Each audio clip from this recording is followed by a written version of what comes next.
Detroit in 313. We are back. Stephen Will talking that Detroit Lions football. Before we get started, you know what to do. Hit that subscribe button. Don't forget the bell icon so you don't miss any of our new content. Steve, talk to the people, man. For those of you who don't know, Will is extremely sick. He's got a very hardcore case of the giggles, and we're gonna see if we I can get can't. it. We're gonna see if can't. we can get it out of him today. We're gonna see. He's got a giggle tickle underneath that shirt. uh, all Um, business. not the sexiest episode. We're gonna be talking some Brock Wright returning, Kindle Vildor somehow robbing the Detroit Lions for some more money somehow. I don't know. This isn't overly exciting news for me. I'm just gonna be honest. I'm excited Brock Wright's back. Kindle Vildor, I think he had to quit his job as a car salesman. He said he was going to be there next week, but the Detroit Lions decided to bring him back. Will, how do you feel? I think that Kendall Vildor is somebody that obviously the Detroit Lions like at practice. They like him as a guy who competes at practice, and I think that's really what he's coming to do. 1 year deal. I didn't see what the contract entailed, how much money it was, but I did see Adam Scheffler said it was a 1 year deal. And obviously that makes sense, but it's just a depth piece, man. It's not sexy. Um, I don't know. It's not really much I can say about it. Obviously, we're not overly excited about it. Hopefully, he can redeem himself and do something, maybe on special teams or something to contribute. But depth piece. Anything more than minimum wage in the state of Michigan is robbery for whatever he's making. That's all I'm going to say. Listen, I've said it before. One of the worst quarterbacks in Detroit Lions history, right up there with Tease Tabor. I'm not going to beat around the bush. I'm going to come right down the middle with it. Not a fan. There's a reason he got cut by the Bears. We were in absolute desperation mode last season. That's why we had to sign him. Everyone was banged up. Emmanuel Mosley. This guy was supposed to put a Band-Aid on a bullet hole, and instead we just took more rounds. I just don't see why. Even as a depth piece, I just don't know why this was the route to go. I feel like we could have used some draft capital, and I still think we can, but I think we're only going to get one corner in the draft now instead of possibly two, but I don't know. Maybe I'm wrong. I'm just not overly excited about Kindle Vildor returning. I don't think Kendall Vildor will affect how we draft, honestly. I think if there's guys there that they like, they'll still draft them. If we needed to cut them, it's not going to be a big deal. Um, I just kind of non-issue, man. I think he is a guy that obviously can contribute. He is getting hooked back up with Townsend, so Townsend must have some things to say about him as far as him being a good player, man, and a guy that can contribute. But um, I don't know, man. I think it's just another one of those situations that gives us the opportunity to be able to draft however we want to in this draft. Obviously, I was hoping for a sexier pick, the Stephon Gilmore's, the Xavier Howard's, but we'll see. Yet remains to be seen if any other moves will be made or what this draft will look like. But it Do you is what think it that is. dream of Stephon Gilmore or Xavier Howard is dead now? I do, man. I don't think that they're gonna make a move because of the money. And at the end of the day, we're still trying to figure out Amon-Ra St. Brown and Jared Goff. So I think they're trying to, make sure that we got enough money available to sign our guys and, pay our draft is looking like we're going to need about a little over 8 million to pay, the guys that we draft in this draft coming up.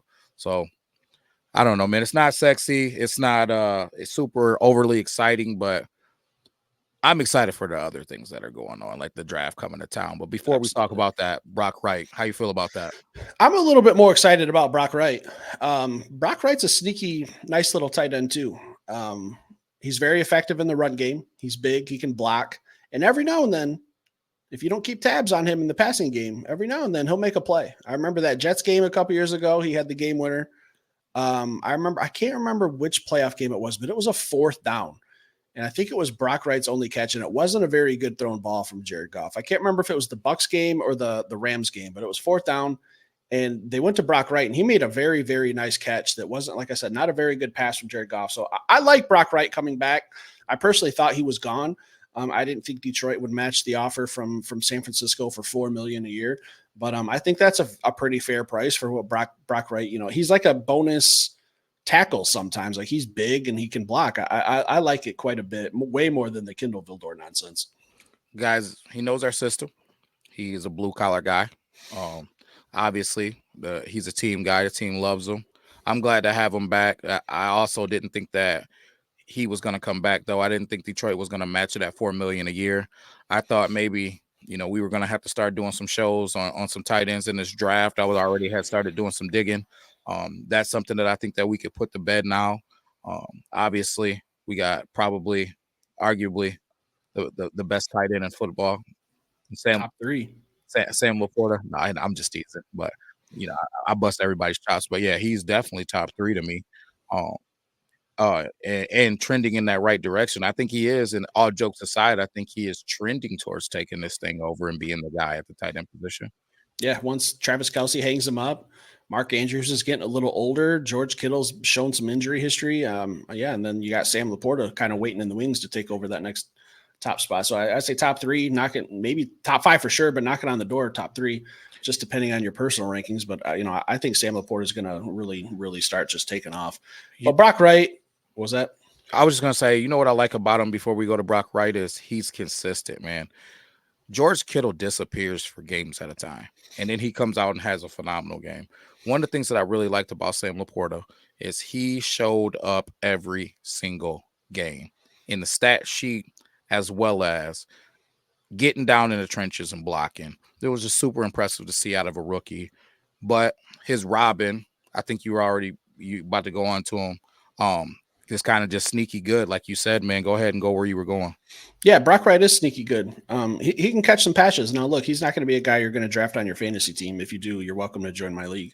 I'm just saying, like, as a tight end too, what he does is he's effective in the run game, and every now and then he'll sneak out. He'll sneak out into the flat. He'll sneak out on a little crossing route and pick up some big yardage. He's not only going to get a couple catches a game, but when you throw the ball to him, he's a big body. He catches it well, moves the chains when he has to, if everyone else is covered. So I'll ask you this. We kind of talked about Brock Bowers the other day in a trade-up scenario, and there was also a scenario where CBS put out a mock draft, and we were going to kind of wait. We didn't want to hammer Brock Bowers too much. We didn't want to kind of force him down your guys' throats, but there was a mock draft where Brock Wright fell past the Detroit Lions. So he was available at 29 from CBS, and we were kind of working on that. So I think that's put to bed now. And I'm not sure how I feel about that because Brock Bowers at 29 might have been best player available, depending. And I don't know. I think Brad Holmes might have pulled the trigger on that in that scenario.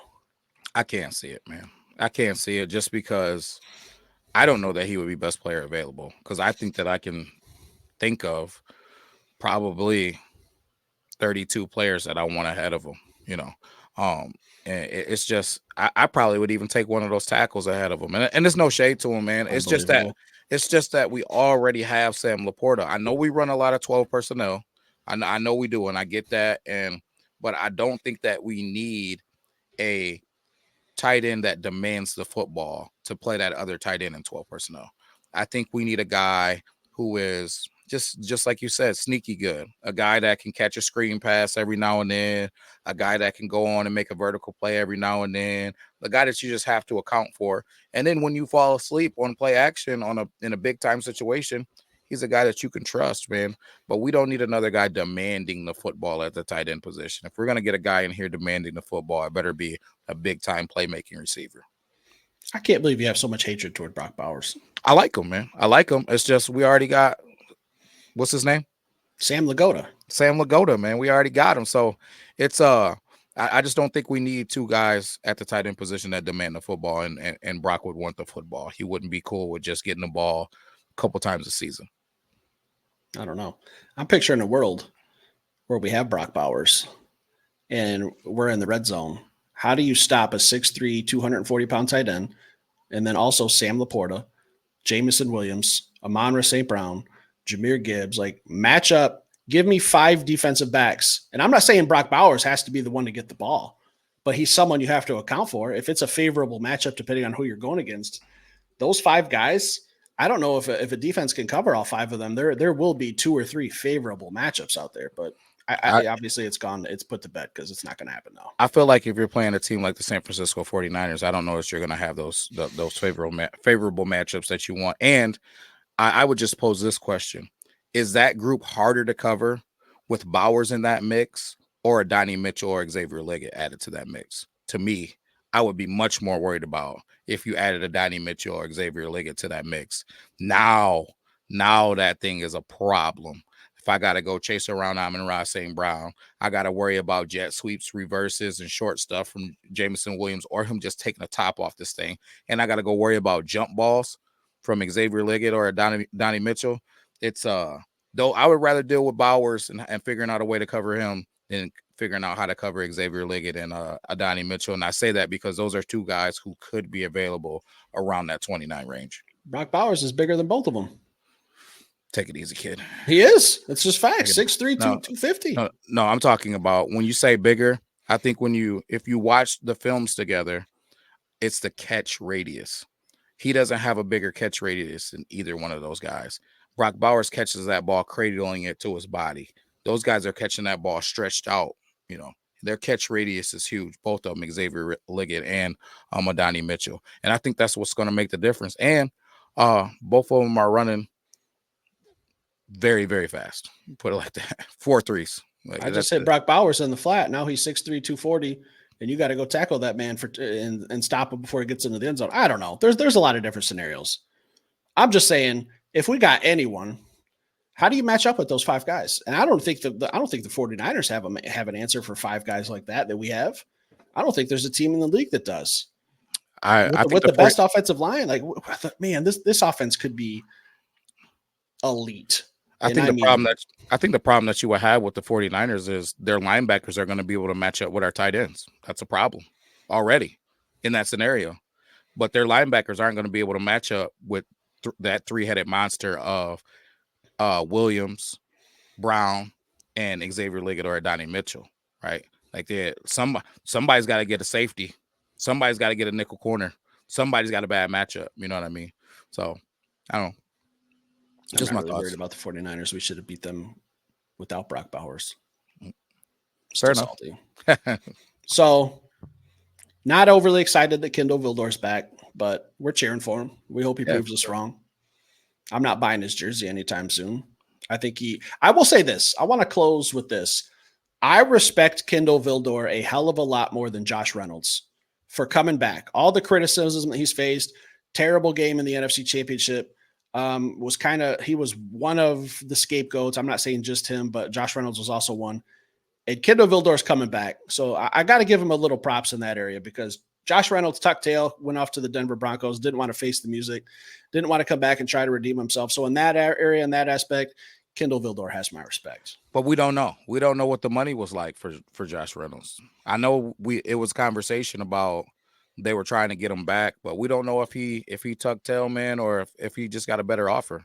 Well, the rumor was that some people in his inner circle were telling him, a lot of Lions fans are bashing you, and he didn't want anything to do with it. And that was how big of a part in him leaving, I'm not sure, but that's a rumor floating around from some pretty dependable people. Yeah, no, I know, man. I'm just saying, like, at the end of the day, we don't know. We don't know what's what, man. Maybe he just got a better offer, and if he did, so be it. But either way that it goes, man, these Detroit Lions are coming. Yeah, we are 22 days, almost 3 weeks away from the draft. I'm ready. Airbnb's paid for. We're ready to go. Making plans, making arrangements. We're going to be up at the draft. That's it for today's episode, guys. Let us know how you feel about Kindle Vildor, Brock Wright coming back, a little bit of Brock Bowers talk as well. Just kind of throwing that out there. I'm kind of disappointed we didn't get to do that episode because I feel like that would have been a good one. But we're not just going to put an episode out just to say that, just to talk about it. I think it's kind of dead and it wouldn't make a lot of sense right now. But 2 days ago, it might have been an issue. Leave some comments, hit that like button. If you're new here, stick around, subscribe. We'll be back later with some more content. Peace.